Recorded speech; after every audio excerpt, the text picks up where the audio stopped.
हाँ जी, नमस्कार साथियों। आप सभी का स्वागत है हमारे ऑनलाइन प्लेटफ़ॉर्म पे।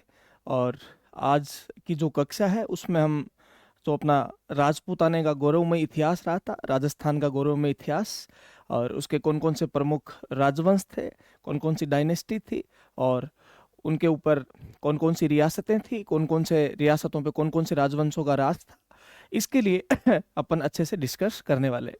तो चलिए अपन शुरू करते हैं राजपूताने का गौरवमय इतिहास, या इसी को आप कह दो राजस्थान के राजवंशों का इतिहास।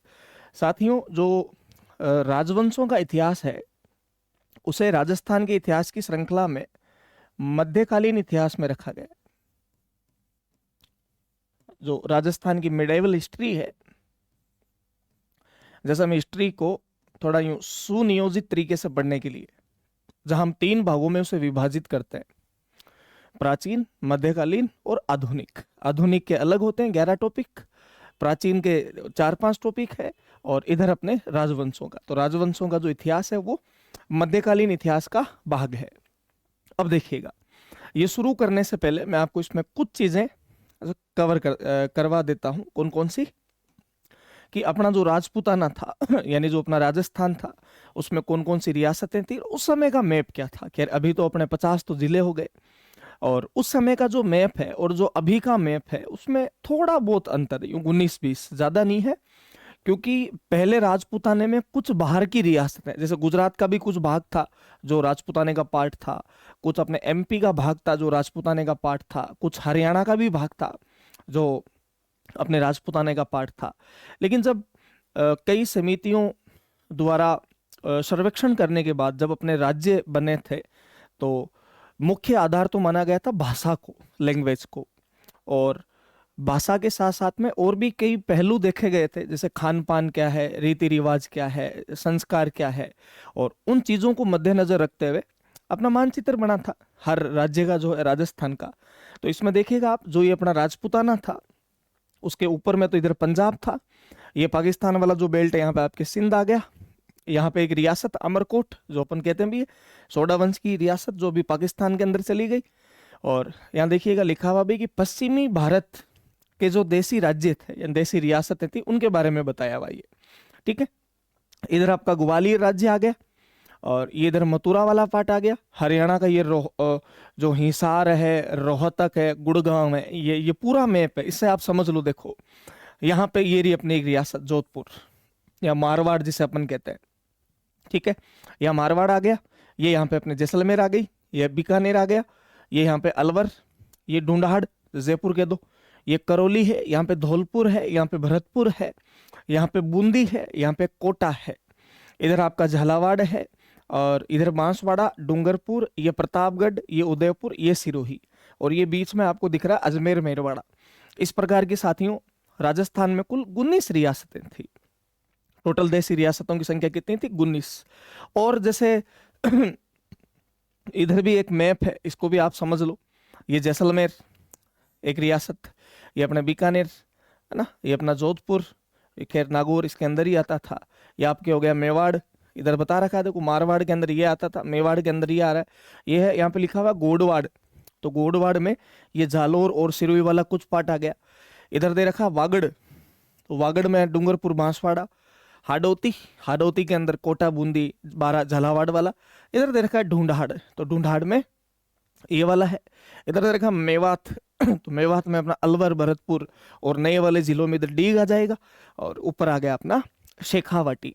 ठीक है, और शेखावाटी के ऊपर अपना जो बीकानेर स्टेट में आते थे, हनुमानगढ़ और गंगानगर वगैरह। तो ये अपना कुछ मैप था, मानचित्र था राजपूताने का, पहले क्या किस प्रकार का रहा था। अब देखिएगा साथियों, हम जो राजवंशों का इतिहास पढ़ने जा रहे हैं उसमें हमें क्या क्या चीजें पढ़नी है, क्योंकि पता तो होना चाहिए कि हमें कौन कौन सी रियासतों का इतिहास पढ़ना है, और रियासतों के अलावा भी हमें और कौन कौन से राजवंशों को देखना है। तो साथियों यहाँ पे एक लाइन लिखी हुई है कि राजस्थान के अंदर जो रियासतें थी, देसी रियासतें, जैसे मेवाड़, मारवाड़, ढूंढाड़, कोटा, बूंदी, ये टोटल रियासतें कितनी थी? 19। ठीक है, और इन 19 रियासतों का एक नाम और हुआ करता था, सैल्यूट स्टेट। सिंपल सी चीज है, सैल्यूट स्टेट अंग्रेजों को द्वारा दिया गया नाम है, यानी कि अंग्रेजों ने अपनी देसी रियासतों को सैल्यूट स्टेट कह के पुकारा। सिंपल सी चीज है। ऐसे कहते हैं कि कोई अंग्रेज अधिकारी जब अपने किसी राजा महाराजा के दरबार में जाया करते थे तो उनको यूं सैल्यूट मारते थे, इसलिए उन्होंने नाम रख रखा था सैल्यूट स्टेट। तो एक तो हमें ये 19 रियासतों का देखना है, एक साथियों राजस्थान के अंदर ठिकाने थे। ठिकाने, इसको आप ऐसे याद कर लेना, ठिकाना। कितने शब्द आ रहे हैं? 3। ठीक है, तो आपके ठिकानों की संख्या भी टोटल कितनी थी? 3। और जो ठिकाने थे उनके कुछ नाम और थे, जैसे ठिकानों को नॉन सैल्यूट स्टेट भी कहा करते थे। ठिकानों का एक नाम बताओ क्या था? Non salute state. अंतर तो आपको समझ में आ ही गया होगा। सैल्यूट स्टेट मतलब जिनको अंग्रेज सैल्यूट मारते थे, और नॉन सैल्यूट स्टेट यानी जागीरदारों को। ठिकाने का हेड कौन होता था? जागीरदार। उसको कभी भी अंग्रेज सैल्यूट नहीं मारते थे, तो उन्होंने नाम दे रखा था नॉन सैल्यूट स्टेट। एक ठिकानों का और नाम हुआ करता था खुद मुख्तयार। क्या नाम हुआ करता था? खुद मुख्तयार।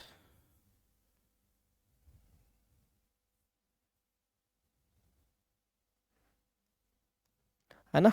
इसको भी देखो हमें ऐसे याद करना है कि राजा महाराजा तो मतलब बड़ी चीजें थी, बड़े रजवाड़े थे, तो उनको तो तैयार करने के लिए 2-4 आदमी हमेशा अगल बगल में घूमते थे। लेकिन ठिकाने के जागीरदार इतने बड़े नहीं थे, इसलिए उनको तैयार करने के लिए वो उनको खुद को ही तैयार होना पड़ता था, तो खुद मुख्तयार। अब एक बार मैं आपको बता देता हूँ। तो 19 तो रियासतें थी, ठिकानों की संख्या कितनी हो गई? 3 हो गई।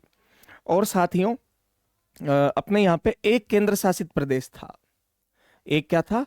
केंद्र शासित प्रदेश, यूनियन टेरिटोरी एक थी, वो था अपना अजमेर मेरवाड़ा। ठीक है, तो इन इन चीजों के बारे में, यानी अपना राजस्थान जो था उस समय 3 भागों में बटा हुआ था, स्पेशली 19 रियासतें, 3 ठिकाने और एक केंद्र शासित प्रदेश, या जिसे अपन आप अजमेर मेरवाड़ा के दो। अब ठिकाने कौन कौन से थे? 3 ठिकाने थे। एक तो था आपकी नीमराणा जो अलवर में था, एक था लावा जो रियासती काल में जयपुर रियासत का भाग हुआ करता था लेकिन अभी टोंक जिले में है, और एक ठिकाना था कुशलगढ़ जो बांसवाड़ा में। ये खैर पुरानी चीज हो गई। अभी आपसे क्या पूछ लिया जाएगा? प्रश्न आपसे पूछ लिया जाएगा कि बताओ नीमराणा कौन से वंश का ठिकाना था? तो अपन दिमाग लगाएंगे, अच्छा नीमराणा मतलब अलवर, और अलवर नरूका वंश की थी, तो पक्का ठिकाना भी नरूका वंश का होगा ना? ऐसा कुछ नहीं था। नीमराणा चौहान वंश का ठिकाना था। वो बहुत ही बेहद इंपॉर्टेंट महत्वपूर्ण चीज, इसलिए मैं आपको बता रहा हूँ। नीमराणा चौहानों का ठिकाना था, ध्यान रखना आप। लावा जो टोंक में है, जयपुर रियासत का भाग था पहले, तो आप ये मत सोच लेना सर कछावा वंश का राज होगा ना। वहां कछावा वंश की एक शाखा थी नरूका, नरूकाओं का ठिकाना था लावा। और कुशलगढ़ बांसवाड़ा के अंदर, और बांसवाड़ा गुहिल वंश की रियासत थी लेकिन कुशलगढ़ ठिकाना राठौड़ों का था। तो ये 3 चीजें जिस दिन भी परीक्षाओं में पूछी गई उस दिन यूं मान लो विद्यार्थी वर्ग में बड़ा कंफ्यूजन होगा, मैं आपसे पहले क्लियर करवा रहा हूँ। 3 ठिकाने, तीनों ठिकानों पे कौन कौन से वंश का अधिकार था। ठीक है, तो ये तो हो गई अपने ठिकानों की बात। एक था केंद्र शासित प्रदेश। भाई ब्रिटिश काल में 4 केंद्र शासित प्रदेश थे, उनको अपन ऐसे याद भी करते हैं ABCD, यानी अजमेर मेरवाड़ा, ए से, बी से बलूचिस्तान, सी से कुर्ग जो कर्नाटक में था, और डी से दिल्ली। केंद्र शासित प्रदेश का मतलब बड़ा सिंपल है, जिनका शासन केंद्र से चलता हो। जैसे अभी भारत में 8 केंद्र शासित प्रदेश है। ठीक है, और रियासतों की संख्या अपने कितनी हो गई? 19। तो इनका इतिहास हमें पढ़ना है। ठीक है, अब देखिएगा आप, जैसे कई बार तो यहीं से प्रश्न पूछ लिया जाता है, जो आपको स्क्रीन पे दिखाई दे रहा होगा कि फलानी रियासत और उस पे कौन से वंश का राज था। तो एक बार हमें ये पता तो होना चाहिए कि अपनी जो 19 रियासतें थी वो कौन कौन से वंश की थी। साथियों जो दक्षिणी राजस्थान है, दक्षिणी राजस्थान में जैसे कुछ रियासतें थी, एक अपनी मेवाड़, एक डूंगरपुर, बांसवाड़ा, प्रतापगढ़, और एक राजस्थान की सबसे छोटी रियासत शाहपुरा। ये चारों रियासतें गुहिल वंश की थी। कौन से वंश की? गुहिल वंश की, ध्यान रखना, है ना। अब इसमें भी चलो मेवाड़, डूंगरपुर, बांसवाड़ा और प्रतापगढ़ तो फिर भी अपने को याद रह जाता। ज्यादा कंफ्यूजनेबल क्या है? शाहपुरा। इसलिए आपसे एग्जामिनर किसका पूछ लेगा? शाहपुरा का, कि शाहपुरा कौन से वंश की रियासत थी। ध्यान रखना, गुहिलों की। बाद में यहाँ पे थोड़ा सा मिस प्रिंट हो गया। ये आपके चौहान वंश की नहीं है, मारवाड़, बीकानेर और किशनगढ़ ये राठौड़ों की रियासतें थी। तीन जो रियासत है वो कौन से वंश की थी? राठौड़।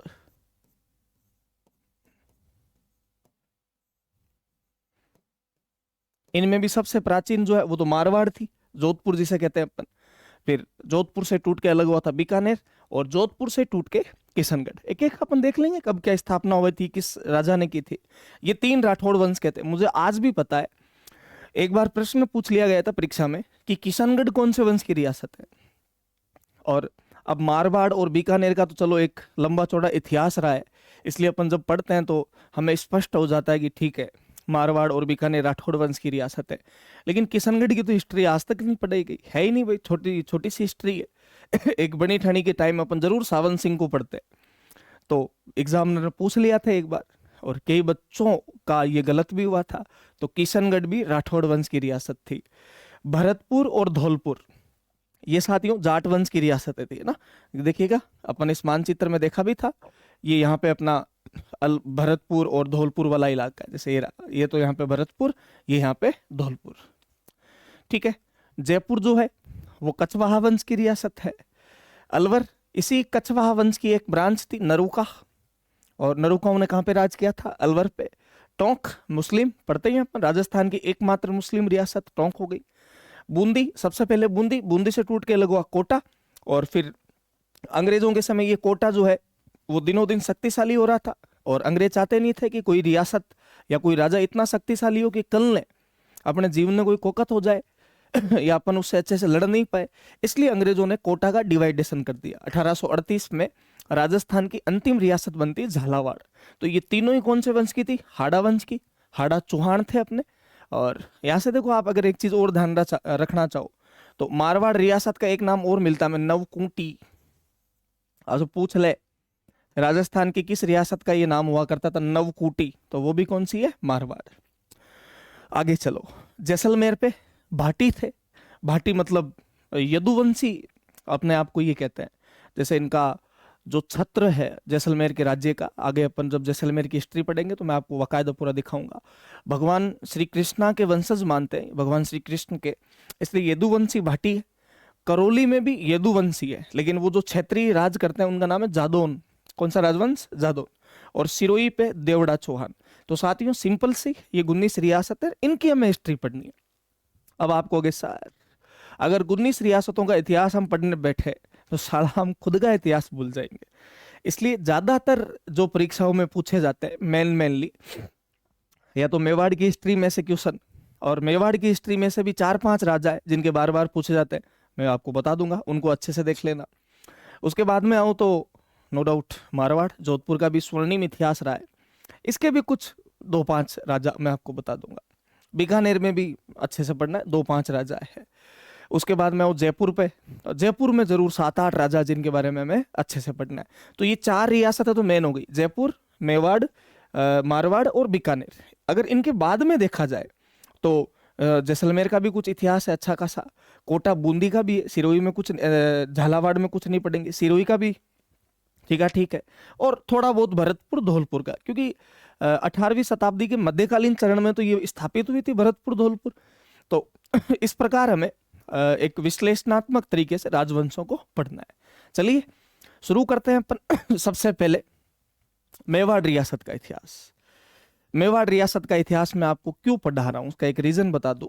जैसे अगर हम बात करें अपने राजपूताने की, राजस्थान की, थोड़ा सा पीछे की चीजें उठाते हैं इनमें, तो हम ये देखेंगे कि राजस्थान पर जिस वंश ने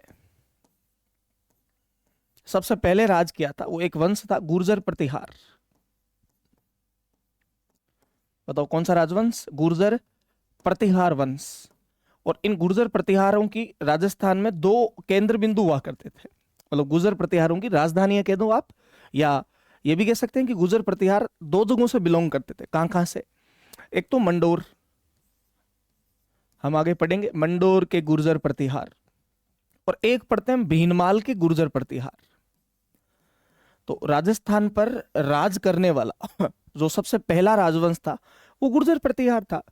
लेकिन आप देखना जो चीज उठती है और उठने के बाद में अगर वो संभले नहीं तो उस चीज का पतन भी उस स्पीड से होता है। जैसे राजस्थान पे पहले गुर्जर प्रतिहार वंश था, गुर्जर प्रतिहार के बाद में और भी कई राजवंश आए, कुछ हैवी हुए और धीरे धीरे उनका पतन हुआ। आज अपन भारतीय इतिहास को उठा के देखें तो दिल्ली सल्तनत थी, और दिल्ली सल्तनत में भी मजबूताई से जिसने राज किया था वो मुगल थे। लेकिन एक न एक दिन मुगलों को भी झुकना पड़ा था, क्योंकि जिस समय मुगल डाउन की ओर हुए उस समय मराठा आप आए। मराठाओं ने फिर सेठ लाल किले तक अपने मराठा ध्वज लहरा दिए थे। तो एक टाइम मुगल शक्ति से डाउन हुए, मराठा अप हुए। अब जब अंग्रेज आए तो अंग्रेजों ने मराठाओं को डाउन कर दिया, अंग्रेज अप हो गए। बाद में कांग्रेस पार्टी आई, कांग्रेस पार्टी ने अंग्रेजों को डाउन कर दिया, खुद अप हो गई। बाद में बीजेपी पार्टी आई, बीजेपी ने कांग्रेस को डाउन कर दिया, खुद अप हो गई।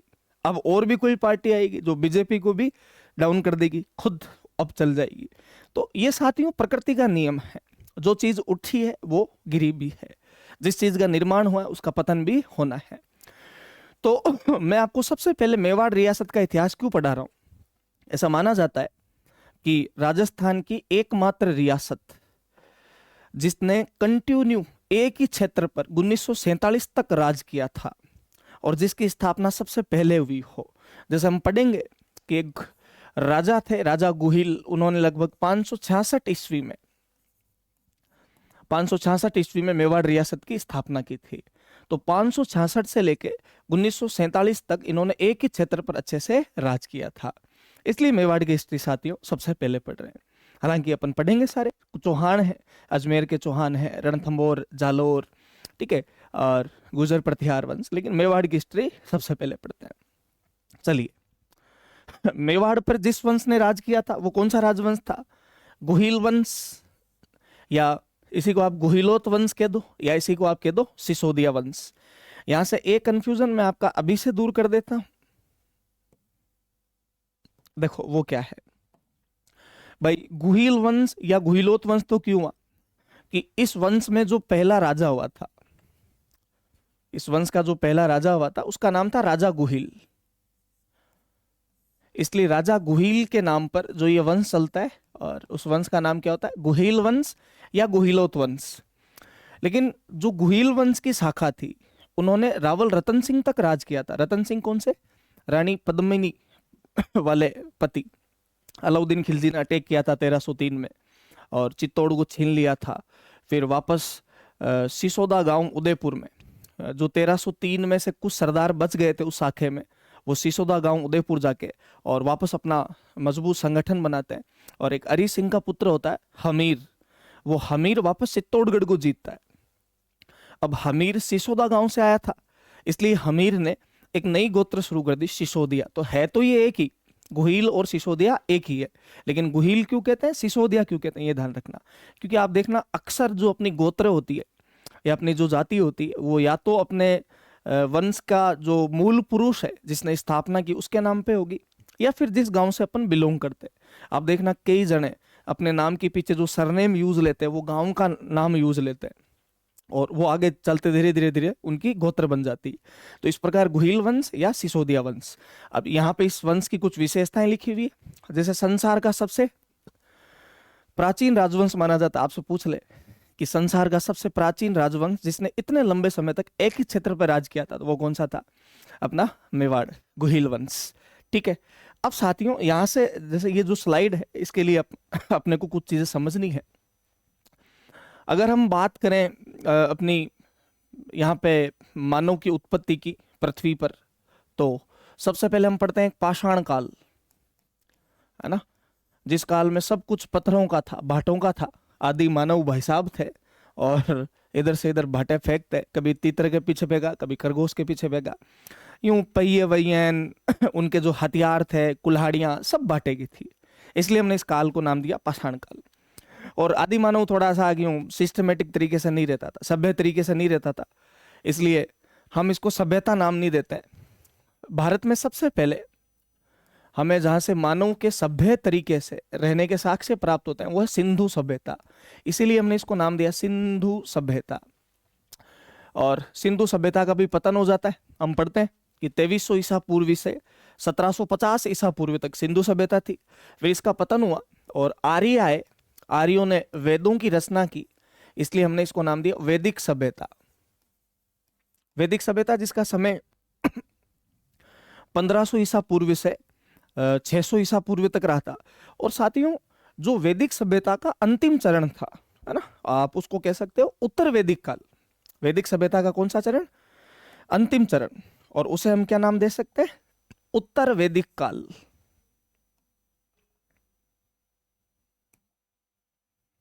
यह उत्तर वैदिक काल। क्योंकि आप लोग देखना भाई, अपने जब कोई भी चीज समापन की ओर होती है तो हम इसे यही कहते हैं उतरती हुई, है ना। जैसे श्रावण महीना है, वो खत्म हो रहा है, तो अपने लोक भाषा में यूज लेते हैं उतर तो सावण, उतर तो भादवो, उतर तो सियाड़ो, उतर तो उंधाड़ो। तो उत्तर वैदिक काल था। और इसका जो समय है, टाइम पीरियड है इसका, वो साथियों 1000 ईसा पूर्व से लेकर और 600 ईसा पूर्व तक था। आप लोग जानते होंगे इस समय में 3 वेदों की रचना हुई थी, ऋग्वेद को छोड़ के, यानी यजुर्वेद, सामवेद और अथर्ववेद। 3 वेदों की रचना हुई इस काल में। जो उत्तर वैदिक काल था 1000 से लेकर 600 ईसा पूर्वी, इसी के आसपास कहीं जो एक महाभारत काल आता साथियों, भारतीय इतिहास में एक समय आता है महाभारत काल। भाई, महाभारत का जो युद्ध लड़ा गया था एक छोटी सी चीज को लेकर, एक औरत के मुंह से निकला कि अंधे का पुत्र भी अंधा है। इसलिए कहते हैं कि किसी को कड़वे वचन नहीं बोलने चाहिए, जो कड़वे वचन इतने चुभते हैं, उनका परिणाम बड़ा घातक होता है। तो पूरा महाभारत हो गई उसके पीछे, और एक औरत के इतने छोटे से शब्दों के लिए। महाभारत जो काल है ना, वो लगभग 950 ईसा पूर्व के आसपास मानते हैं। और जब अपन इस महाभारत काल को पढ़ते हैं साथियों, तो हम एक चीज समझते हैं कि महाभारत काल में भारत में 16 महाजनपद हुआ करते थे। बड़ी महत्वपूर्ण चीज है ये। महाभारत काल में अपने भारत में कुल महाजनपदों की संख्या कितनी थी? 16। अब महाजनपद क्या थे? जैसे आज देश है भारत, पाकिस्तान, नेपाल, बांग्लादेश, अपने आसपास की बात कर लेते हैं, दूर की तो क्या बात करूं आप लोग भी नहीं जानते होंगे। तो ये 16 महाजनपद थे। अब मैं आपको जो भी पढ़ा रहा हूं ना, वो कहीं ना कहीं लिखा हुआ, मेरे मन से कुछ नहीं पढ़ा रहा है। कहीं यूनान का दार्शनिक नहीं हूं मैं। सबसे पहले इस दुनिया में प्रश्नवाचक जो चिन्ह है वो यूनान के दार्शनिकों के दिमाग में आया था, इसलिए फिलोसोफिस्ट बने थे वहां के अच्छे अच्छे। तो जो 16 महाजनपद थे उसका उल्लेख कहाँ मिलता? प्रूफ दो सर। विदाउट प्रूफ हम कैसे भरोसा कर ले? अब समय ऐसा, खुद की लुगाई पे भरोसा नहीं करना चाहिए। तो आप जो कह रहे हो कि 16 महाजनपद, उसका प्रूफ क्या है? तो इसका प्रूफ यह है कि उस समय लगभग 600 ईसा पूर्वी के आसपास 2 धर्म पनपे थे। क्योंकि वैदिक सभ्यता में जो पंडित लोगों ने 33 करोड़ या 33 कोटि जो देवी देवताओं की कल्पनाएं कर दी थी। वैदिक भाषा बहुत ज्यादा जटिल थी। संस्कृत जो थी हमें आज समझ में नहीं आती, पंडित जी क्या बोल रहे होते हैं, हाँ ठीक, चावल घी होम के अंदर, हाँ लो। तो उस समय फिर 2 धर्म पनपे, जैन धर्म और बौद्ध धर्म। और नो डाउट जैन धर्म और बौद्ध धर्म में बहुत अच्छे साहित्यकार हुए थे, उन्होंने खूब सारे ग्रंथ लिखे थे। तो जैन धर्म के 2 ग्रंथ है, एक तो जैन धर्म का, एक बौद्ध धर्म का। कौन कौन से ग्रंथ है? एक तो है साथियों अगुत्तर निकाय, एक ग्रंथ का नाम क्या है? अगुत्तर निकाय।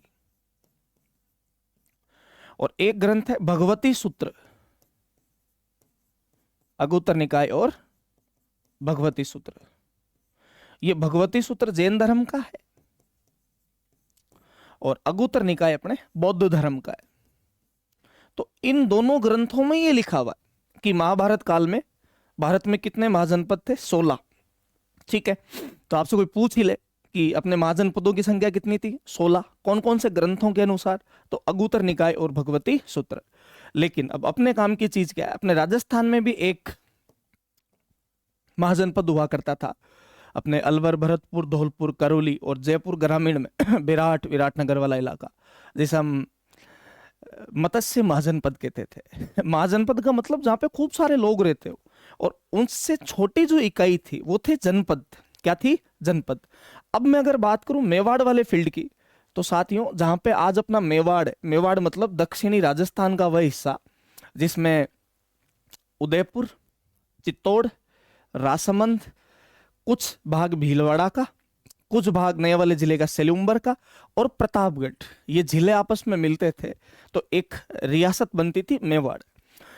और उस मेवाड़ रियासत का हमें महाभारत काल में एक नाम मिलता है, सीवी जनपद। महाभारत काल में बताओ मेवाड़ का जो नाम है वो हमें क्या मिलता है? सीवी जनपद।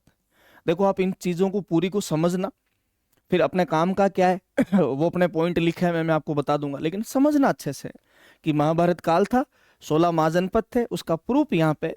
और इन 16 महाजनपदों में से एक महाजनपद राजस्थान में था, मत्स्य महाजनपद, और जहाँ पे कम लोग रहते थे महाजनपदों की तुलना, उन्हें कहते थे जनपद। और मेवाड़ वाली जगह पे एक जनपद था जिसका नाम क्या था? सीवी।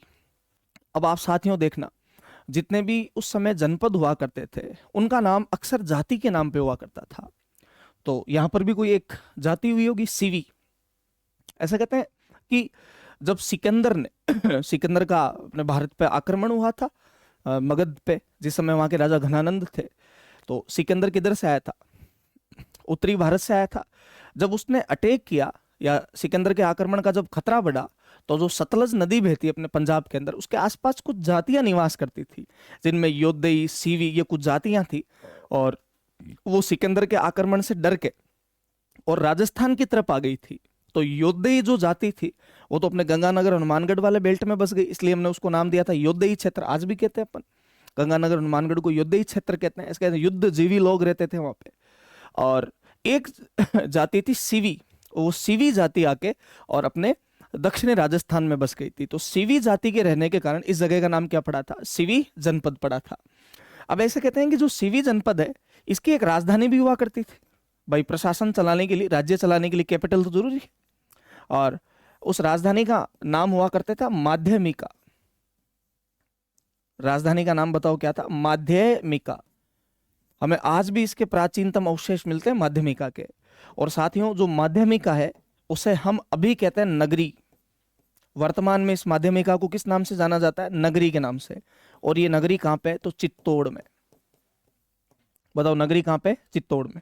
तो सिंपल सी चीजें हमें समझनी है कि पाषाण काल से लेके और महाभारत काल से पहले तक इस जगह की कोई जानकारी नहीं है, लेकिन महाभारत काल में जनपद महाजनपद है। यहाँ एक जनपद था सीवी जनपद, जिसकी राजधानी थी माध्यमिका, जिसे अभी अपन क्या कहते हैं? नगरी। तो एक तो आपको ये ध्यान रखना कि अपने मेवाड़ का एक नाम हुआ करता था पहले कौन सा? सीवी जनपद। और यहीं से साथियों आपको दो चीजें और ध्यान रखनी है। दो नाम और मिलते हैं इस क्षेत्र के। एक तो मिलता है मेदपाट। क्या मिलता है? मेदपाट। और एक इस क्षेत्र का नाम मिलता है प्रागवाट। तो जैसे कोई आपसे नॉर्मली पूछ ही ले परीक्षा में कि मेवाड़ जिसे आज अपन कहते हैं, या उदयपुर चित्तौड़ के आसपास का इलाका, उसके कौन कौन से पुराने नाम हैं? तो एक तो सीवी जनपद, एक मेदपाट, और एक प्रागवाट। सिंपल सी तीन चीजें। ठीक है, अब देखिएगा, इसको समझिए आप। संसार का सबसे प्राचीन राजवंश, ठीक है। महाभारत काल में भारत में कुल 16 महाजनपद थे, जिनकी जानकारी अंगुत्तर निकाय जो बौद्ध धर्म का ग्रंथ है और भगवती सूत्र जो जैन धर्म का ग्रंथ है यहां मिलती है। यह प्रश्न कई बार पूछा गया परीक्षाओं में, याद रखना आपको। महाभारत काल में यहां सीवी जनपद हुआ करता था। कहां पे? मेवाड़ वाली जगह पे, सीवी जाति के निवास करने के कारण। और उसकी राजधानी जो है वो क्या थी? माध्यमिका। ये थोड़ा ठीक लिख लेना। राजधानी क्या थी? माध्यमिका थी, जिसे वर्तमान में नगरी चित्तौड़ के नाम से जाना जाता है। तो बड़ी सिंपल सी चीजें हमने अभी तक पढ़ी है। हम पहले इस क्षेत्र का नाम मेवाड़ कैसे पड़ा था उन चीजों पे डिस्कस करेंगे, ठीक है। तो ये हमने कुछ फैक्ट देखे यहाँ के, और ये यहाँ पे इसके 3 प्राचीन नाम थे, ये आपको ध्यान रखना, सीवी जनपद, मेदपाट और प्रागवाट। आगे चलिए। जब महाभारत काल समाप्त होने वाला था तो उसके बाद में इस क्षेत्र पर दूसरी जनजातियां निवास करने लगी, यानी कि जो सीवी जाति थी वो तो यहाँ से हट गई और कुछ और जनजातियां यहाँ पे आके, भाई दिखती सी बात है, जो बाहुबल होगा, जो शक्तिशाली होगा, वो राज करेगा उस क्षेत्र पे, कमजोरों को वहां से ठोक ठुका के भेज देगा। तो सीवी जाति के लोगों को निकाल दिया होगा और एक नई जनजाति आके यहाँ पे रहने लगी होगी। दूसरी जनजातियां निवास करने लगी थी, इस कारण इसे मेदपाट, मेदपाट तो इसे कहते थे हिंदी में, और प्रागवाट कहते थे संस्कृत के नाम से जाना जाने लगा, जो आगे चलकर ये क्या कहलाया था, मेवाड़। क्या कहलाया था, मेवाड़। अगर मैं मेवाड़ का जैसे एक संधि विच्छेद करके आपको समझाना चाहूं तो बड़ा आसान है इसको याद करना। ऐसे कहते हैं कि बाद में यहाँ पे जो जाति आके रही थी उनका, उसका नाम था मेव। कौन सी जाति, मेव। सीवी के बाद में मेव जाति आके रही थी, और मेव जाति जो है वो इस क्षेत्र पे आके रही थी, इसलिए इस क्षेत्र का नाम हो गया था मेवाड़। मेवाड़ का संधि विच्छेद करो तो क्या होगा, मेव प्लस आड़। तो मेव का मतलब तो है मेव जनजाति, और आड़ का मतलब है रक्षित भूमि या रक्षित क्षेत्र। तो मेव जाति या मेव जनजाति द्वारा जो रक्षित क्षेत्र है वही क्या कहलाया, मेवाड़ कहलाया। तो बड़ी सिंपल चीजें यार। पुराना सीवी जनपद, मेदपाट, प्रागवाट, फिर मेवाड़ आ गया। ठीक है, ओके। अब देखिए पिछली वाली स्लाइड पे कुछ चीजें और। ये हमने इसका नामकरण क्या हिस्ट्री में था और कैसे मेवाड़ पड़ा ये देख लिया। अब मेवाड़ की जो वर्तमान भौगोलिक स्थिति है उसके अनुसार उसमें कौन कौन सी जिले आते हैं, भाई पता तो होना चाहिए।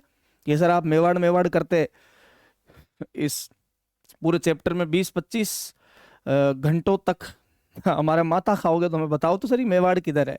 तो मेवाड़ दक्षिणी राजस्थान के अंदर है, सिंपल सी चीज। और उसमें कौन कौन से जिले हैं अभी अगर अपन देखें तो अभी देखो उसमें एक तो अपना चित्तौड़ है, एक उदयपुर, ये दो जिले तो प्रमुख तौर पे। उसके अलावा जो नया वाला जिला बना था सेलुम्बर, वो भी मेवाड़ का पार्ट था। राजसमंद जिला भी मेवाड़ रियासत के अंदर था। भीलवाड़ा का आधा पर्दा पार्ट मेवाड़ में था। और प्रतापगढ़, क्योंकि प्रतापगढ़ तो चित्तौड़गढ़ से टूट के अलग हुआ है। तो ये वर्तमान में मेवाड़ की भौगोलिक स्थिति है। ये देखिएगा यहाँ पे मैंने आपको जो मेवाड़ का मानचित्र है इसमें देखो, एक तो यहाँ पे आया भीलवाड़ा, ये आपका राजसमंद, ये आपका उदयपुर, ये आपके चित्तौड़, और जो ऐड हो गया नया वो यहाँ पे अपना एक तो प्रतापगढ़ हो जाएगा, और एक जो नया जिला बन गया वो अपना सेलुम्बर। तो ये क्षेत्र मिलके और मेवाड़ रियासत का निर्माण करते थे। अब देखिएगा जो मेवाड़ रियासत है ना, उसकी बाउंड्री एक तो किससे टच हो रही है, इधर सिरोही से, एक हो रही पाली से। और पाली किसका पार्ट था, जोधपुर रियासत का। ठीक है, एक अजमेर मेरवाड़ा से भी सीमा लगती, बिल्कुल राजसमंद के बाद तो अजमेर मेरवाड़ा ही था। एक उसकी हल्की सी सीमा टोंक से भी लगती थी, और फिर बाकी बूंदी, कोटा, और ये वाला जो इलाका आपको दिखाई दे रहा है वो अपना एमपी का मालवा प्रदेश। तो ये इनके आस पड़ोसी रियासतें थी। ठीक है, अब आगे चलिएगा साथियों। जो प्रत्येक राजवंश रहा है उनकी कुल देवियां रही है। प्रत्येक राजवंश की क्या रही है, कुल देवी, कुल देवता, आराध्य देव, आराध्य देवी। जैसे पुराने टाइम में क्या है कि लोग बाग सच्चे दिल से भगवान को मानते थे, उनकी पूजा करते थे। जैसे कहा जाता है कि जो माता जी है जगदम्बा, उसकी अगर सच्चे भाव से पूजा की जाए तो साक्षात वो युद्ध में लड़ने जाया करती थी। इसलिए अक्सर पुराने समय में एक नारा लगता था, जय भवानी, पत्थर को भी कर दे पानी। तो इसलिए सिस्टमेटिक तरीके से उनकी पूजा पाठ होती थी, तो वो युद्ध में साथ भी देते थे। तो ऐसे कुछ देवियां हुई कुल देवी या आराध्य देवी। इनमें सिंपल सा अंतर है। कुल का मतलब है वंश, जो अपने वंश से रिलेटेड देवता वो कुल देवता, अपने वंश से संबंधित देवी वो कुल देवी। आराध्य, आराध्य का मतलब है आराधना, आराधना मतलब है पूजा करना। तो हमने जिसकी बाद में पूजा की वो अपना आराध्य देव बन गया। आराध्य देवी हमने बाद में पूजा की। जैसे अजमेर के चौहान है, अजमेर के चौहानों की कुलदेवी शाकंभरी माता सांबर वाली।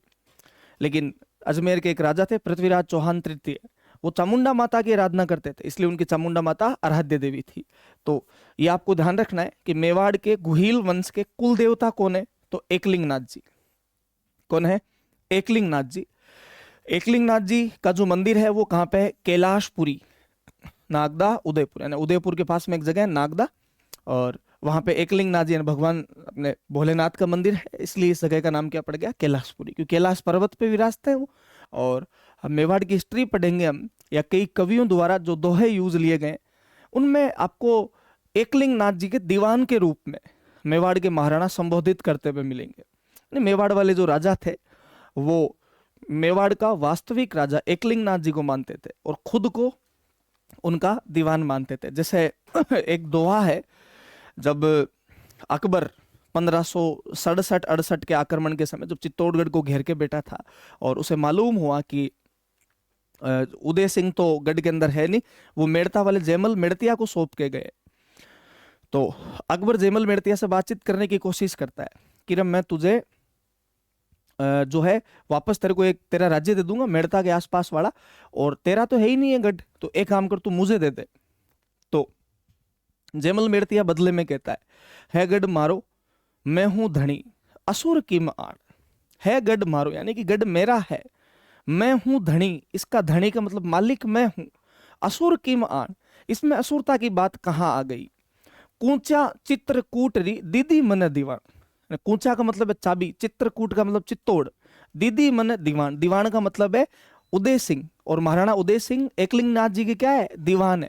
क्योंकि मेवाड़ वाले महाराणा वास्तविक संस्था जो मेवाड़ का राजा वो तो एकलिंग नाथ जी को मानते हैं, खुद को इनका क्या मानते हैं, दीवान। ऐसे कई दोहों में आपको मेवाड़ के महाराणा एकलिंग नाथ जी के दीवान के रूप में संबोधित होते हुए मिलेंगे। कुलदेवी है बाण माता, बाण माता का एक मंदिर तो केलवाड़ा, केलवाड़ा उदयपुर के अंदर है, और एक मंदिर है साथियों चित्तौड़गढ़। अब देखो चित्तौड़गढ़ में होना ही है क्योंकि गुहिल वंश के राजाओं की राजधानी रही लंबे समय तक चित्तौड़गढ़, और कुलदेवी का मंदिर तो जहां अपन रह रहे वहां तो हो गई। जैसे आज आपकी कोई भी कुलदेवी होगी और उसका मंदिर कहीं भी होगा, लेकिन अपने घर में भी अपन अपनी कुलदेवी का मंदिर बना के रखते हैं। जैसे राठौड़ वंश की कुलदेवी नागणेचा माता, नागणेचा माता का मंदिर नगाना बाड़मेर में है, लेकिन एक मंदिर आपको मेहरानगढ़ में भी मिलेगा, क्योंकि मेहरानगढ़ राठौड़ वंश की कैपिटल रही थी, राजधानी रही थी, उनका आवास स्थल था, वहां पर भी मिलेगी। आराध्य देव है गढ़बोर, गढ़बोर नहीं है गढ़बोर, गढ़बोर के चार भुजानाथ, चार भुजानाथ मतलब विष्णु भगवान, और उनका जो मंदिर है वो कहाँ पे, गढ़बोर, और गढ़बोर कहाँ पे, राजसमंद के अंदर। आराध्य देवी कौन है, तो वो चार भुजा माता है, और चार भुजा माता का टेम्पल कहाँ पे, तो हल्दी घाटी राजसमंद। तो साथियों ये चार सिंपल सी चीजें आपको याद रखनी है। कुल देवता एकलिंग नाथ जी, कुल देवी बाण माता, आराध्य देवता गढ़बोर के चार भुजा नाथ, और आराध्य देवी तो चार भुजा माता। ठीक है, ये चार पॉइंट हमें नॉर्मली ध्यान रखने हैं। ठीक, आगे चलते हैं। अब देखिएगा मेवाड़ रियासत की कौन कौन सी राजधानियां रही थी, ये भी बड़ा इंपॉर्टेंट है। आप कहोगे सर 8-8 राजधानियां, इतनी भी कोई बनाते हैं क्या? बिल्कुल भाई, जो बंदा स्ट्रगल करता है उसे बार बार राजधानी चेंज करनी पड़ेगी। बाकी आप देखना राजस्थान के बाकी राजवंश हम पढ़ेंगे तो उनमें वो 2-3-4-5 राजधानियां बना के, 4-5 तो मुश्किल से, क्योंकि उन्होंने जल्दी से अधीनता स्वीकार कर ली थी, लंबे समय तक संघर्ष नहीं किया था। मेवाड़ वाले तो यार हिंदवा सूरज है तो इन्होंने अधीनता स्वीकार की नहीं, तो बाद में कहीं युद्ध वुद्ध लड़े जाते हैं, राजधानियां जो है इनको चेंज करनी पड़ी थी। जैसे हम देखेंगे नागदा, नागदा जो उदयपुर में है उसको मेवाड़ की राजधानी बप्पा रावल ने बनाया था। बप्पा रावल कौन, वही अपना कालभोज। तो बप्पा रावल के समय मेवाड़ की राजधानी हुआ करती थी नागदा। अब एकलिंग नाथ जी का मंदिर भी बप्पा रावल ने बनवाया था, तो कहाँ बनवाएगा, अपनी राजधानी के नजदीक। तो इतिहास की भी कुछ चीजें बड़ी सुलझी हुई सी है, बस उन्हें समझने वाला होना चाहिए। ठीक है, आहड़ दूसरी राजधानी बनती है, आहड़ है ना। आहड़ को राजधानी किसने बनाई, राजा अलट ने बनाई। और ऐसे कहते हैं मेवाड़ के एक राजा हुआ करते थे जैत्र सिंह, और जैत्र सिंह के समय 1227 में जो दिल्ली के सुल्तान थे इल्तुतमिश, उन्होंने मेवाड़ पर अटैक किया था, भूताला का युद्ध लड़ा गया था, और उस भूताला के युद्ध में इल्तुतमिश हार जाता है, और भागता हुआ इल्तुतमिश नागदा को आग लगा जाता है। खोड़ले आदमी होते हैं, चलो ईमानदारी से नहीं जीत पाए तो लाई लगा के चल जाओ। तो इल्तुतमिश नागदा को आग लगा के चला गया। तो जैत्र सिंह को लगा यार मेरी राजधानी है आहड़, और ये तो नागदा को आग लगा के गया, अगर आहड़ को आग लगा देता तो मेरे पास क्या बचता, सब धूल धानी हो जाती है। इसलिए फिर जैत्र सिंह ने एक सेफ जगह पर यानी चित्तौड़गढ़ को अपनी राजधानी बनाया था। और कहीं ना कहीं जैत्र सिंह के बाद में ही मेवाड़ में प्रतापी शासक हुए थे, और प्रॉपर इतिहास यहीं से शुरू हुआ था। गोगुंदा, गोगुंदा को राजधानी बनाई थी उदय सिंह ने। अभी मैंने आपको बताया था अकबर ने अटैक किया था, और 1568 में चित्तौड़गढ़ का तीसरा शाखा हुआ था, जयमल मेड़तिया, फत्ता सिसोदिया, फूल कंवर, और अकबर का वहां पे अधिकार हो गया था। तो उदय सिंह उन दिनों गोगुंदा में रहा करते थे। तो उदय सिंह की राजधानी कौन सी थी? गोगुंदा। और गोगुंदा में रहते हुए उदय सिंह की डेथ हो गई थी और महाराणा प्रताप का राज्याभिषेक गोगुंदा में हुआ था। लेकिन महाराणा प्रताप जब अकबर की अधीनता स्वीकार नहीं कर रहे थे तो प्रताप को कंफर्म था कि अकबर एक न एक दिन आक्रमण करेगा, इसलिए अपनी राजधानी सुरक्षित जगह होनी चाहिए। इसलिए प्रताप ने अपनी राजधानी बनाई कुंभलगढ़। और कुंभलगढ़ राजधानी रहते हुए इन्होंने हल्दी घाटी का युद्ध लड़ा था। हल्दी घाटी के युद्ध में अकबर का जो मनसबा था वो पूरा नहीं हुआ कि महाराणा प्रताप को पकड़ना है जिंदा या मुर्दा। और जब पकड़ नहीं पाया तो वो अपने एक साबाज खां नामक सेनापति को मेवाड़ पे कंटिन्यू 3 बार आक्रमण करने भेजता है। और महाराणा प्रताप कुंभलगढ़ का किला मानसिंह सोनगरा को सौंप के और पहाड़ों में चले जाते हैं। 6, 7, 8 सालों तक पहाड़ों में विचरण करने के बाद उन्होंने अपनी कैपिटल चावंड को बनाई, चावंडिया भील को मार के उदयपुर के अंदर। और बाद में महाराणा प्रताप के पुत्र हुए थे अमर सिंह फर्स्ट, अमर सिंह प्रथम, जिन्होंने जहांगीर के साथ 5 फरवरी 1615 के दिन संधि की थी, जिसे हम प्रथम मेवाड़ मुगल संधि कहते हैं। और उसके बाद में इन्होंने उस संधि के तहत चित्तौड़गढ़ मांगा था, तो वापस राजधानी चित्तौड़गढ़ बन गई थी। और मेवाड़ के एक महाराणा हुए थे भीम सिंह, जिन्होंने अंग्रेजों से संधियां की थी। अब अंग्रेज आ गए थे तो युद्ध बुद्ध तो लड़ना था नहीं, इसलिए चित्तौड़गढ़ या कुंभलगढ़ की तरफ अब नहीं जाएंगे राजा, ये प्रॉपर उदयपुर में आके बस जाएंगे। क्योंकि उदयपुर में था सिटी पैलेस, राजमहल, और अंग्रेजों के जैसी लाइफ स्टाइल जी नहीं है, तो उदयपुर में आके बस गए थे। 8वीं राजधानी कौन सी थी? उदयपुर। तो सिंपल सी चीज है साथियों, मेवाड़ रियासत की ये 8 राजधानियां थी।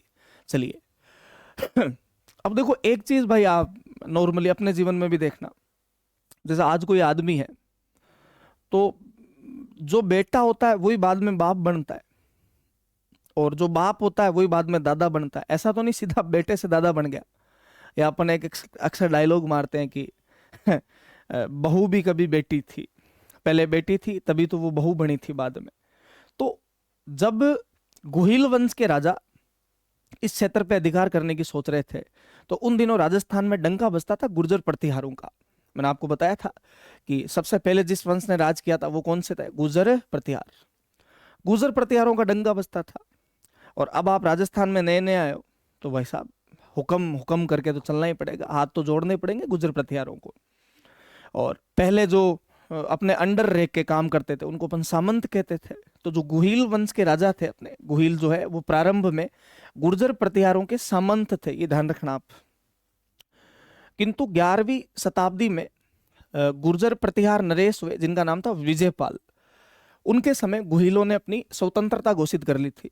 और इस चीज को प्रमाणित कौन करता है? गोपीनाथ शर्मा। गोपीनाथ शर्मा ये लिखते हैं कि मेवाड़ वाले गुहिल वंश के राजा भी पहले गुर्जर प्रतिहारों के सामंत थे, लेकिन 11वीं शताब्दी में गुर्जर नरेश विजयपाल के समय इन्होंने अपनी स्वतंत्रता घोषित कर ली थी।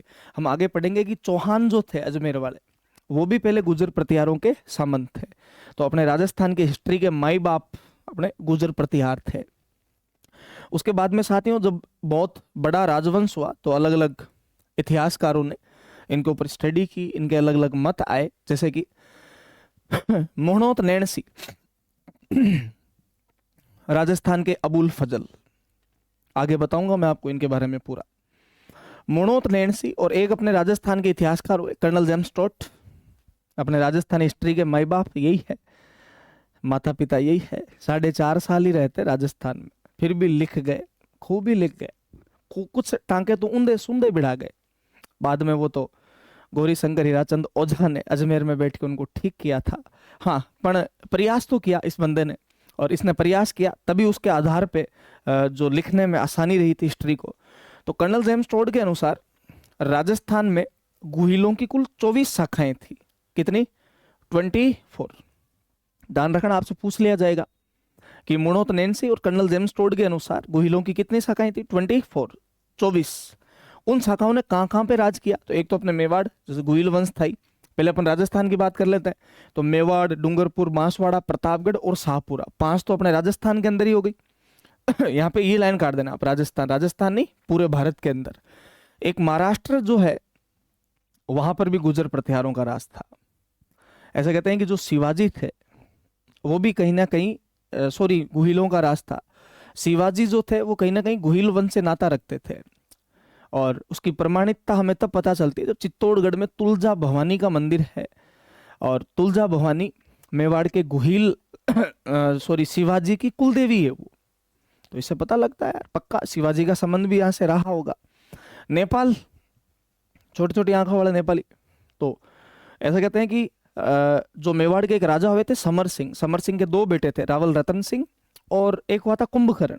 अब रावल रतन सिंह बड़ा था तो मेवाड़ की गद्दी पे वो बैठ गया, कुंभकर्ण को टाइम पे लग गया, अपना कुछ हाथ नहीं आना इधर, तो वो नेपाल चला गया। तो नेपाल जाके उसने वहां राजवंश की स्थापना की। गुजरात में एक जगह प्रति कल्याणपुर, यहाँ पर भी गुहिलों का था। जयपुर ग्रामीण में एक जगह प्रति चाकसू और अपना वागड़ वाला इलाका। तो ये साथियों टोटल 24 शाखाओं में गुहिलों का विभाजन हो रखा था। एक ये सबसे इंपॉर्टेंट, जो गुहिल वंश के राजा है मेवाड़ के, उनको एक उपाधि दी गई इतिहासकारों द्वारा, वो है हिंदुआ सूरज। हिंदुआ सूरज का मतलब सिंपल सा, धार्मिक दृष्टि से दिया हुआ ये नाम है, यानी जिन्होंने हिंदू धर्म की रक्षा के लिए आखिरी समय तक लड़ाई की, तो वो मेवाड़ वाले महाराणा ही थे। इसलिए इतिहासकारों ने, कवियों ने और साहित्यकारों ने इन्हें हिंदुआ सूरज कह के पुकारा है। तो आपसे पूछ ले, हिंदुआ सूरज किस रियासत के राजाओं के थे? मेवाड़। हिंदू धर्म की रक्षा करने के कारण मेवाड़ के राजाओं को हिंदुआ सूरज कहा गया। आगे चलिए नेक्स्ट, मेवाड़ रियासत का झंडा। भाई हर रियासत का देखो अलग अलग सा झंडा होता है, ये नॉर्मल सी बात है। जैसा आज अपने अलग अलग कंट्रीज का अलग अलग झंडा होता है, वैसे ही पहले ये अलग अलग देश ही थे, जो 19 रियासतें थी राजस्थान में, और उनका अपने आप में अलग अलग क्या था, झंडा था, फ्लैग था, इनका पताका था अलग अलग। तो मेवाड़ रियासत का जो झंडा था वो कुछ इस प्रकार का था, और इसमें आप अगर इसे ध्यान से देखोगे तो ये आपको जो फोटो दिखाई दे रही है बीच में बनी हुई, वो चित्तौड़गढ़ की है ना। आपको जो इसमें फोटो दिखाई दे रही है बीच में, ये वाली, वो बताओ कौन से फोर्ट की है? चित्तौड़गढ़। जैसे आपसे पूछ ले कि मेवाड़ के झंडे के बीच में कौन से गढ़ का चित्र बना हुआ, तो चित्तौड़गढ़ फोर्ट। यहाँ पे ऊपर जो है ना ये अपने सूर्य भगवान है। कौन से भगवान? सूर्य भगवान। तो यहां से इतिहासकारों ने पता लगाया, अच्छा मेवाड़ के गुहिल वंश के राजा सूर्यवंशी थे, तभी तो उन्होंने अपने झंडे के ऊपर भगवान सूर्य का जो है आकृति लगा रखी है। ये जो आदमी आपको इधर खड़ा दिखाई दे रहा है, ये महाराणा प्रताप का भील सेनापति, महाराणा प्रताप का भील सेनापति भीलू राणा पुंजा है। भाई देखो एग्जैक्टली कौन है किसी को कुछ नहीं पता, जस्ट ना अंदाजा लगाते हैं, क्योंकि महाराणा प्रताप के समय ये झंडा बना था और उसमें इस प्रकार दिखने वाला, हाथ में तीर बाण ले रखा है, तो नो डाउट भीलू राणा पुंजा ही होगा। तो ये भीलू राणा पुंजा की, इधर जो आदमी ये आपको दिखाई दे रहा है, यूं 7-8 फुट तो हाइट, हाथ में यूं तलवार, ढाल, लंबी लंबी दाढ़ी, मूछ है, गठीला शरीर, पक्का कोई ना कोई क्षेत्रीय योद्धा रहा होगा। तो आप ध्यान रखना, जो मेवाड़ रियासत का फ्लैग है, मेवाड़ रियासत का जो झंडा है, उसमें एक तरफ तो भीलू राणा पुंजा ने पकड़ रखा है एक हाथ से, एक तरफ एक क्षेत्रीय योद्धा ने पकड़ रखा है। बीच में क्या लिखा, किसकी आकृति है? चित्तौड़गढ़ की। ऊपर क्या है? सूर्य भगवान की आकृति। से पता लगता है कि सूर्यवंशी थे। अब साथियों यहाँ पे ना एक कथन लिखा हुआ है, जैसे आज चलो अपना जो तिरंगा झंडा है उसके ऊपर ये तो नहीं लिखा हुआ था सत्यमेव जयते, पर अपन कह सकते हैं कि अपने भारत का जो आदर्श वाक्य, राष्ट्रीय वाक्य, तो वही है सत्यमेव जयते। उस प्रकार मेवाड़ रियासत का जो फ्लैग था उस पर एक लाइन लिखी हुई है, देखो ये जो है ना यहाँ पे, वो मैंने जूम कर दी, यहाँ पे क्या लिखा हुआ है? जो दृढ़ राखे धर्म तीही राखे करतार, यानी जो आदमी अपने धर्म पे दृढ़ रहता है, मजबूत रहता है, उसी के पास में हमेशा किरतार होता है। सिंपल सी लाइन है, कहने का मतलब ये है कि बिना पेंदे का लोटा नहीं होना चाहिए। अगर आप हिंदू हो तो हिंदू रहो, और मुस्लिम हो तो मुस्लिम रहो। अपने धर्म के ऊपर जब कोई आफत आए तो उस समय फिर हथियार उठा लेने चाहिए। तो इनका कहने का मतलब ये था, और सिंपल सा स्लोगन था इस फ्लैग का कि साहब हम आपके अंगुली नहीं करेंगे, आप हमारे मत करना, ठीक है। तो हम हिंदू धर्म के हैं, रहेंगे, और अपने आप की खुद की रक्षा करने के लिए चाहे कुछ भी करना पड़े हम कर गुजरेंगे। ऐसा ही किया था मेवाड़ वालों ने। यहाँ और देख लीजिएगा आप, जैसे मैं आपको और आगे बताऊंगा तो बता दूंगा। वैसे बीकानेर का जो झंडा है ना, उस पे ये शब्द लिखे हुए, जय जांगलधर बादशाह। और जय जांगलधर बादशाह का मतलब क्या है? सिंपल सी चीज है। जो बीकानेर वाला इलाका है उसका पहले नाम था जांगल प्रदेश। ऐसा कहते हैं कि पुराने टाइम में, भाई आज अपन ज्योग्राफी पढ़ते हैं तो ऐसे कहते हैं ना कि यहाँ पे 33 सागर था, एक समुद्र था, वो सूख गया। क्यों सूखा? तो अपन पढ़ते हैं कि राम जी जब सीता को लेने श्रीलंका जा रहे थे तो समुद्र से उन्होंने रास्ता देने की प्रार्थना की, समुद्र का मंथन किया, समुद्र देव अवतरित नहीं हुए 2-3 दिन तक। तो फिर भगवान राम जी ने अपने धनुष में यूं बाण भर ली थी, बोले समुद्र मुझे भी राम कहते हैं, विष्णु का अवतार हूँ, अब तुझे सुखा नहीं दिया तो मेरा भी नाम चेंज कर देना। तो जो समुद्र देव थे वो हाथ जोड़ के खड़े हो गए, बाप जी गलती होगी, ताकि धोली गाय है ना, मेरे से धूल खानी हो गई, अब बताओ क्या करना है, मैं आपको रास्ता देने के लिए तैयार हूँ। तो राम जी ने कहा यार इस तीर का क्या करूं, ये किधर छोड़ू। बोला साहब ये है ना, आप पश्चिमी भारत में एक जगह है, वहां पे एक समुद्र है, और उधर छोड़ दो, उधर राजस्थान की तरफ। बोला उधर क्यों, बोला उधर उड़ते तीर लेने वाले खूब है, कोई ना कोई ले लेगा। तो फिर राम जी ने वो तीर इधर चलाया और अपने 33 सागर को सुखा दिया। तो अपन पढ़ते हैं ना कि यहाँ पे 33 सागर था, और सागर जो समुद्र था उसके किनारे एक बीच था। और आपको पता है समुद्र के आसपास के जो इलाके हैं वहाँ पे नो डाउट बहुत बड़े पेड़ पौधे होते हैं। तो आज हमें उसका अवशेष भी है, जो अपने जैसलमेर के अंदर आकलवुड फॉजिल पार्क है, उसमें वहाँ पे कुछ अवशेष भी मिलते हैं। तो पहले जंगल था, इसलिए इस जगह का नाम था जांगल प्रदेश, जो बाद में जाटों की 6 शाखाओं द्वारा राज किया गया था। लेकिन बाद में जोधा जी के पुत्र बीका जी ने इस जगह को जीत लिया था, इसलिए बीकानेर के झंडे पे ये स्लोगन था, जय जांगलदर बादशाह। जयपुर वालों ने भी कुछ लिख रखा था, ये तो धर्म इस्ततो जय। ठीक है, ये कुछ स्लोगन थे। आगे चलिएगा, अब देखिएगा साथियों, इतिहास है और जितने मुंह उतनी बातें। मेवाड़ वाले प्रॉपर किस वंश से बिलोंग करते थे आज तक कुछ कह नहीं सकते।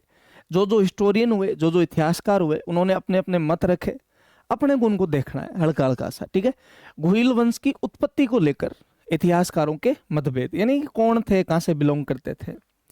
हम ना अभी ओनली परिचय पढ़ रहे हैं मेवाड़ का, राजाओं पे बाद में आएंगे पढ़ने के लिए, पहले बेसिक तो क्लियर हो कि अच्छा ये जगह थी, ये फ्लैग था इनका, ये आदर्श वाक्य था, ये इसका भौगोलिक जो है चित्र, या अभी जो भौगोलिक स्थिति है वो किस प्रकार की है, कौन कौन सी राजधानियां थी, कौन कौन कुल देवता कुल देवियां, ये सारी चीजें देख ली। अब देखिएगा राजस्थान के एक जाने माने हिस्टोरियन हुए GH ओझा जी, गौरीशंकर हीराचंद ओझा जी, वो कहते हैं कि मेवाड़ वाले राजा सूर्यवंशी थे। सूर्यवंशी कहाँ से पता चला, तो कहते हैं साहब मेवाड़ का झंडा देखो आप, झंडे के ऊपर सूर्य भगवान बैठे, पक्का सूर्यवंशी थे, है ना। तो सूर्यवंशी इन्होंने बताया। एक सूर्यवंशी होने का प्रमाण कहां से मिला, मेवाड़ रियासत के फ्लैग से। और कहते हैं बप्पा रावल जो थे कालभोज, मैं आगे बताऊंगा आपको, इन्होंने सोने के सिक्के चलाए थे, तो उन सोने के सिक्कों से भी पता लगता है कि सूर्यवंशी थे। और एक मेवाड़ के राजा थे रायमल, सांगा के पापा और कुंभा के बेटा रायमल, तो रायमल का एक लेख मिलता है, तो उससे भी पता चलता है कि सूर्यवंशी। ठीक है, तो इनसे तो पता चला कि साहब ये सूर्यवंशी है। लेकिन अबुल फजल अकबर का इतिहासकार, उसने कहा साहब ये तो ईरान का हमारा कोई बादशाह था जिसका नाम था नौसेका खां आदिल, उसकी संतान है। बोले अभी मैं बताऊं, आप वैसे याद कर लेना, कर्नल जेम्स टॉड और विलियम क्रुक था, उन्होंने कहा साहब विदेशियों की संतान है। अच्छा कौन से विदेशी, बोले सख हूण सिथियन जो ये थे उनकी संतान है मेवाड़ वाले। और गोपीनाथ शर्मा और जो दशरथ शर्मा थे, उन्होंने कहा साहब ये तो ब्राह्मण थे। और ब्राह्मण होने का जो साक्ष्य है वो कहां से मिलता है, आहड़ के लेख के अनुसार। अब साथियों बिल्कुल साफ सीधी बातें हैं, जो मुस्लिम है ना वो मुस्लिम बता रहा है, जो विदेशी है वो विदेशी बता रहे हैं, जो अपने पंडित जी महाराज है वो पंडित जी बता रहे हैं ब्राह्मण, और जो GH ओझा जी है वो सूर्यवंशी बता रहे हैं, मेवाड़ का फ्लैग सूर्यवंशी बता रहा है, बप्पा रावल के सोने के सिक्के सूर्यवंशी बता रहे हैं, और रायमल का लेख भी सूर्यवंशी बता रहा है।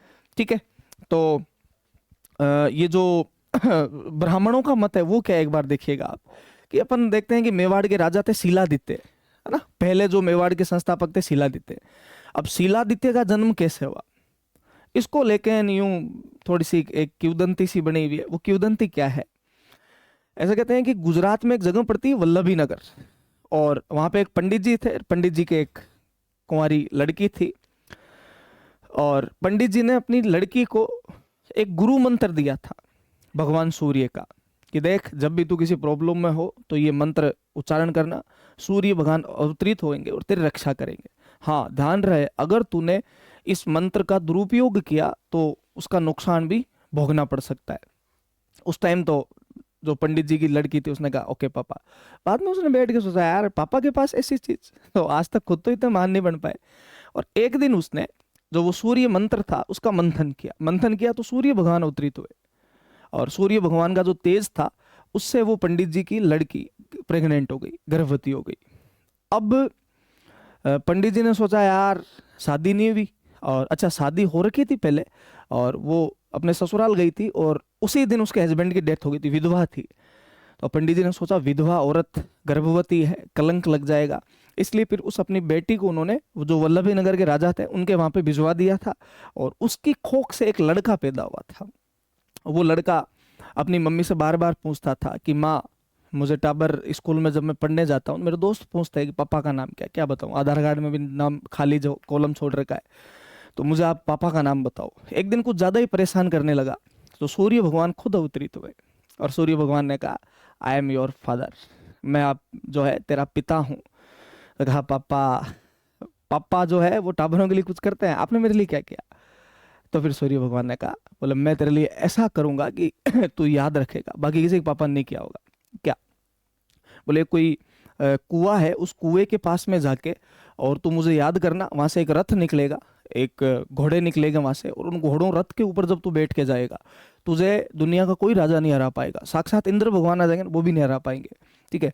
तो एक तो ये आशीर्वाद, एक उसे ये दिया कि जब भी तू उस रथ पे बैठ के लड़ने के लिए निकलेगा तो तेरा जो शरीर है ना वो सीला, है ना, सीला का मतलब कैटरीना कैफ नहीं, सीला का मतलब है चट्टान, चट्टान के जैसे वो मजबूत हो जाएगा, और तेरे को अगला वाला आदमी कभी मार नहीं पाएगा।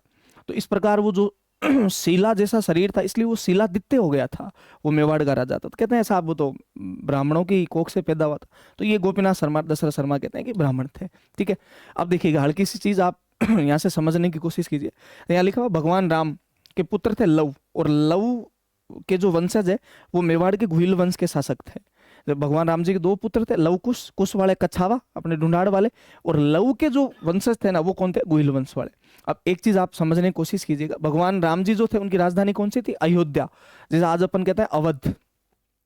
तो इनकी उत्पत्ति सूर्यवंशी थे। ये विवस्वान नाम का कोई राजा हुआ था, विश्वान नहीं है, विवस्वान, विवस्वान नाम का कोई राजा था। उनके बाद इस पीढ़ी में हुए थे राजा दशरथ, दशरथ जी के पुत्र राम, राम के दो हुए लव और कुश। लव की 10वीं पीढ़ी में हुआ कोई विजय भूप नाम करके।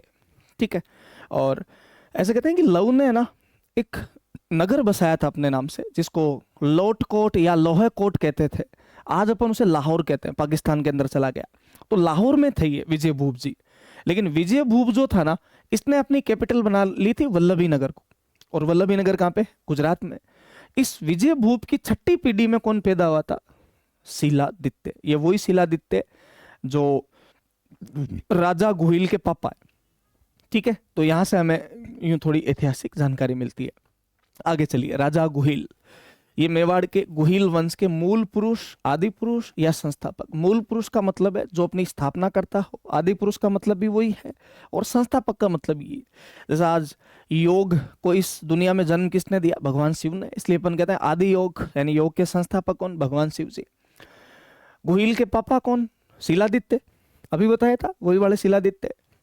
शिलादित्य कहाँ के राजा? वल्लभी नगर, गुजरात के। मम्मी कौन? मम्मी पुष्पावती। पुष्पावती जो है वो आबू, आबू ये अपने माउंट आबू वाला, उसके परमार वंश की राजकुमारी थी। ठीक है? अब देखिएगा, शिलादित्य का राजपाट अच्छे से यूं चल रहा था। गुजरात के वल्लभी नगर साम्राज्य पर 524 ईस्वी में अरब आक्रमण हुआ, और जिसमें शिलादित्य जो है ना मारा गया। अब आप कहोगे सर खुद ही झूठ बोल दिया, अभी तो आपने कहा था कि वो घोड़ा निकलता है ना, उसके ऊपर बैठ कर जाए तो वो लड़ ही नहीं मर ही नहीं सकता, और उसका चट्टान तो शिला के जैसे हो जाया करता था। बिल्कुल सही था। लेकिन इतिहासकार और लिखते हैं कि जब वो उस कुएं के पास जाया करता था, प्रार्थना करता था, तो अपने एक मंत्री को साथ में ले जाता था, और उस दिन मंत्री ने अपने दुश्मनों को कुछ चीजें बता दी थी, इसलिए उस कुएं के अंदर उन्होंने कुछ मलमूत्र, हड्डियां वगैरह पटक दी थी, इसलिए उस दिन वो रथ निकला ही नहीं था, और सूर्य भगवान का जो वरदान है वो काम नहीं करा था, और शिलादित्य 524 ईस्वी में जो वल्लभी नगर पर अरबों का आक्रमण हुआ था उसमें मारा गया। ऐसा कहते हैं जब शिलादित्य मारा गया तो उसकी जो वाइफ थी, वाइफ ही स्वीट हार्ट, नाम क्या था? पुष्पावती। वो पुष्पावती है ना अपने पीर गई हुई थी। ये देखो, ये अपने गुजरात वाला इलाका, यहाँ पे गुजरात, गुजरात के राजा कौन? शिलादित्य, और वल्लभी नगर के, और शीलादित्य पर अटैक हुआ अरबों का 524 ईस्वी में, ये मारे गए। और इनकी जो वाइफ थी वो कहाँ की रहने वाली थी, राजस्थान में एक जगह पड़ती आबू, और नाम क्या था, पुष्पावती। पुष्पावती जो परमार वंश की राजकुमारी थी। ये ऐसा कहते हैं कोई अंबा भवानी का मंदिर था, वहां पे पुत्र रत्न की प्राप्ति के लिए गई हुई थी। और उधर पीछे से शीलादित्य पे अटैक हुआ, गुजरात तहस नहस हो गया, गुजरात पे वल्लभी नगर पे अरबों का अधिकार हो गया, और शीलादित्य उस युद्ध में मारे गए। अब कनेक्टिविटी नहीं थी तो पुष्पावती को भी क्या पता होगा। ऐसा कहते हैं ये उस मंदिर में पुत्र रत्न की प्राप्ति की कामना मानकर जब वापस लौट रही थी वल्लभी नगर की तरफ, तो बीच में उसको कुछ ब्राह्मण मिले थे, और उन ब्राह्मणों ने कहा, Pushpavati where are you going, बोले मेरे पति के पास जा रही हूँ वल्लभी नगर। वो कौन से पति, अरबों का आक्रमण हुआ तेरे जाने के ठीक कुछ दिन बाद में, और उसमें पूरा साम्राज्य तहस नहस हो गया, और शीलादित्य भी लड़ते हुए मारे गए। पुष्पावती अब ब्राह्मणों को सती होंगी, लेकिन गर्भवती थी, 9वां महीना चल रहा था, इसलिए अधिकतर कंवारी कन्याएं जो गर्भवती महिलाएं वो सती नहीं होती थी। इसलिए बाद में पुष्पावती ने अब भगवान से प्रार्थना मांग के, ये तो होगा तो कालिया ही पक्का, तो एक लड़का हुआ, और उस लड़के का नाम इन्होंने रखा गुहिल। क्या नाम रखा, गुहिल। इसके पीछे भी कई लोगों का अलग अलग मत है। कुछ तो कहते हैं कि ये गुफा के अंदर पैदा हुआ था, ठीक है भाई, जब पुष्पावती वहां से तो गुफा के अंदर इसका जन्म हुआ था, तो गुफा को अपने यहाँ पे गुहा कहते हैं, इसलिए इसका नाम गुहा, गुहादित्य से गुहिल हो गया था। कुछ लोग कहते हैं कि ना, जो ब्राह्मण लोग थे, क्योंकि पुष्पावती तो जैसे ही गुहिल का जन्म हुआ वो तो सती हो गई थी जाके अपने पति की कुछ निशानी के साथ में, और उस गुहिल का लालन पालन उन ब्राह्मणों ने किया था और गुफा में रखा था, इसलिए बोले इसका नाम जो है वो गुहिल पड़ गया। ये वही गुहिल है जिसने आगे जाके और 566 में मेवाड़ रियासत की स्थापना की। यहाँ लिखा हुआ पुष्पावती पुत्र रत्न की प्राप्ति की कामना हेतु अंबा भवानी जगदम्बा के दर्शन करने के लिए गई थी। वापस लौटते समय गुफा, गुफा का नाम भी ध्यान रखना, मलिया। गुफा का नाम क्या था, मलिया में एक पुत्र को जन्म देती है, और गुहिल का नामकरण इस प्रकार हुआ था कि गुहा, गुहा से गुहादित्य और गुहादित्य से गुहिल, क्योंकि गुफा को अपन लोग क्या कहते हैं, गुहा। तो इसमें सिंपल सी चीज है, गुहिल मेवाड़ के राजवंश का मूल पुरुष, आदि पुरुष, संस्थापक, पापा शीलादित्य, मम्मी पुष्पावती। 554 में शीलादित्य मारे गए थे, और इनका इस प्रकार जो है वो नाम पड़ा गुहिल। ठीक है, आगे चलो। सामोली अभिलेख। अब देखो, अपन जो आज एक चीज पढ़ते हैं कि गुहिल लगभग 566 में मेवाड़ का राजा बना होगा, ये भी है ना कंफर्म नहीं है। कैसे नहीं है कंफर्म, तो अपने एक अभिलेख मिलता है सामोली, अभिलेख का नाम क्या है, सामोली। वहां से हमें पता चलता है कि गुहिल वंश ने मेवाड़ रियासत की स्थापना 566 ईस्वी में की थी। जैसे आप लोग कोई प्रश्न पूछ ले कि मेवाड़ रियासत की जो स्थापना वर्ष है उसका पता हमें कौन सा अभिलेख से मिलता है, तो वो कौन सा है, सामोली अभिलेख। ठीक है, उदयपुर में है ये, और खोज जो है इसकी जी एच ओझा जी, गौरीशंकर याचंद ओझा जी ने की थी। और इसमें गुहिल वंश के वंशज जो शीलादित्य है उनका उल्लेख है, जो 646 ईस्वी में राजा थे। अब ध्यान से सुनना आप, ये शीलादित्य गुहिल के पापा नहीं है। ऐसे कहते हैं कि गुहिल के 5वीं पीढ़ी में भी एक राजा हुआ था, और उसका भी अपना जो नाम है ना वो क्या था, शीलादित्य। तो सामोली अभिलेख में लिखा हुआ है कि मेवाड़ के एक राजा हुए शीलादित्य, और उसमें साल क्या लिखी हुई है, 646। तो और ये लिखा हुआ था कि 5वीं पीढ़ी में। तो फिर हमने अंदाजा लगाया, अच्छा एक एक जैसे राजा है तो लगभग 20-20 वर्षों तक राज करके जाए। अब आप ये मत सोचना सर कई राजा तो 50-50 वर्षों तक राज करके गए थे, तो कई कई 5-5 में ही सलट गए थे। इसलिए औसतन जो एक राजवंश के एक राजा की अगर अपन एवरेज राज करने का टाइम निकला 20 साल निकलता है। तो शीलादित्य 646 का था, और उसकी 5वीं पीढ़ी में जाओ तो राजा नाग, मतलब नाग ने 626 में राज किया होगा। नाग से पहले महेंद्र था, महेंद्र ने 606 में रहा होगा, भोज 586 में रहा होगा, गुहिल 566। ठीक है, तो सामोली अभिलेख हमें मेवाड़ के राजवंश की जो है वो डेट बताता, तारीख बताता है। राजा गुहिल के बारे में उसके बाद में एक राजा बने थे जिनका नाम था राजा नाग या नागादित्य। ठीक है, हाँ, तो यहाँ से आप ध्यान रखना कि मेवाड़ के गुहिल वंश की स्थापना कब मानी जाती है, 566 में।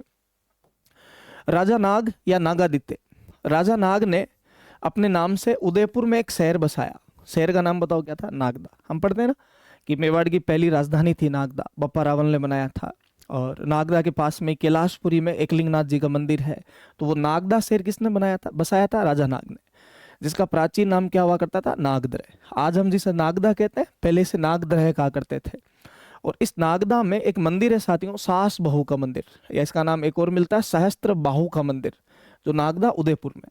एक्चुअल में राजा नाग ने जब ये मंदिर बनाया था तो इसका नाम सास बहू का मंदिर नहीं था, ये भगवान विष्णु का मंदिर था। यहाँ लिखा हुआ भी है कि मूर्त भगवान विष्णु का है, भगवान विष्णु का मंदिर था। कालांतर में कोई सास बहू हुई और उन सास बहू ने उस मंदिर की दीवारों पर रामायण और महाभारत लिखवा दी थी, इसलिए बाद में उस मंदिर का नाम क्या हो गया, सास बहू का मंदिर। अच्छा, और चीज, सास बहू का मंदिर एक नहीं है, वहाँ 4-5 मंदिरों का ग्रुप है और उन सबको सास बहू का मंदिर कहते हैं। ठीक है, तो ये चीजें ध्यान रखनी। और ये सबसे इंपॉर्टेंट, राजस्थान के किस मंदिर की दीवारों पर रामायण और महाभारत लिखी हुई है, तो वो कौन सा, सास बहू का मंदिर। आपसे पूछ ले किस मंदिर की या कौन सी ऐतिहासिक इमारत की दीवारों पर रामायण और महाभारत के चित्र बने हुए हैं, तो वो मूसी महारानी की छतरी है अलवर में, है ना, बाला किला के पीछे, ध्यान रखना। इस मंदिर की दीवारों पर रामायण और महाभारत लिखी हुई है, ये मेन पॉइंट आपसे पूछ लिया जाएगा। सास बहू का मंदिर कौन से भगवान को समर्पित है, भगवान विष्णु को। इसका निर्माण किसने करवाया था, राजा नाग ने करवाया था। सास बहू के मंदिर दोनों अलग अलग है। एक यहाँ पे एक मंदिर और अद्भुत बाबा का मंदिर, ये भी नागदा उदयपुर में। ये कौन से अद्भुत बाबा है, तो जैन धर्म में जहाँ 24 तीर्थंकर हुए थे, वहाँ एक 16वें तीर्थंकर थे जिनका नाम था शांतिनाथ, तो उनका ये मंदिर है। तो साथियों, आज की जो कक्षा थी उसमें हमने मेवाड़ के राजवंश का परिचय और 2 छोटे छोटे से राजा देखे, एक तो गोहिल और एक नागादित्य। थैंक यू, धन्यवाद, मिलते हैं अगली कक्षा में।